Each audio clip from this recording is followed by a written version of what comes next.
என் அன்பு மகளே, புத்தாண்டு நேரத்தில் உன்னிடம் இருக்கும் 2 குணங்களை நீ விட்டுவிட வேண்டும் என்று நான் உன்னை கேட்டுக்கொள்கிறேன். முதல் குணம், அதிகமாக நீ கோபப்படுகிறாய்.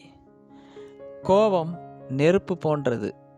அது உன்னை மட்டுமல்ல, உன்னை சுற்றி இருப்பவர்களையும் எரித்துவிடும் என்பதை உணர்ந்து கொள். 2025ஆம் ஆண்டு நீ கோபத்தை கண்டிப்பாக எனக்கு கொடுத்துவிடு. 2வது, அன்பை எதிர்பார்த்து கொண்டிருப்பது, யாரிடமாவது அன்பிற்காக ஏங்கிக் கொண்டிருப்பது, இது மிகப்பெரிய ஆபத்து என்பதை நீ உணர்ந்து கொள். நாம் வைக்கும் அன்பு அப்படியே நமக்கு திருப்பி கிடைக்க வேண்டும் என்று நீ எதிர்பார்க்கிறாய். அப்படி உனக்கு கிடைக்காத போது மனமுடைந்து போயிருக்கிறாய். எனவேதான் சொல்கிறேன், இந்த 2 குணங்களையும் நீ மாற்றிக்கொள்ள வேண்டும் என்று சபதம் எடுத்துக்கொள். அதேபோல் என்னிடம் கேள்வி கேட்பதில் தவறு இல்லை.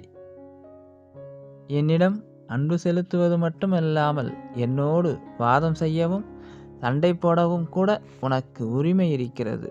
ஆனால் என் மேல் நம்பிக்கை இல்லாமலும் சந்தேகத்துடன் நீ கேள்விகளை எழுப்புவது என்னை காயப்படுத்துகிறது. என் மனம் உடைந்து போகிறது. நான் சச்சரிதத்தில் இதைத்தானா கூறியிருக்கிறேன்? நன்றாக படித்துப்பார். குருவிடம் விவாதிக்கலாம், வாதாடலாம், எதிர்கேள்விகள் கேட்கலாம், தவறில்லை.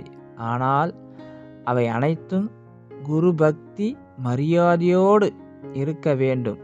அதிலும் மிக முக்கியமாக நம்பிக்கையோடு குரு பக்தி இருந்தால் மட்டுமே உன்னால் ஞானத்தை அடைய முடியும் என்பதை நான் தெளிவாக சொல்லியிருக்கிறேன்.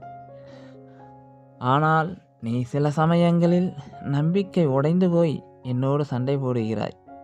அப்படி நீ சண்டை போடும்போது உடைந்து போனது நீ மட்டுமல்ல, நானும் தான். என் குழந்தை என் மேல் நம்பிக்கை இல்லாமல் இந்த கேள்வி என்னை பார்த்து கேட்கிறதே என்று மனமுடைந்து நிற்கிறேன். நான் உன்னுடைய அப்பா என்று சொல்லிவிட்டேன். நீ என்னுடைய குழந்தை.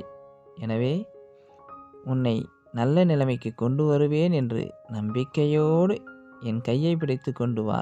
உனக்கு நல்ல வழி காட்டுகிறேன்.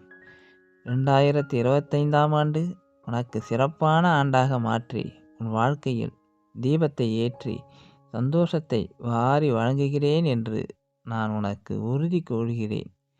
அப்பாவின் ஆசீர்வாதம் எப்போதும் உனக்கு கிடைக்கும். ஓம் சாய்ராம். ஓம் சாய்ராம். அல்லாஹ் மாலிக்.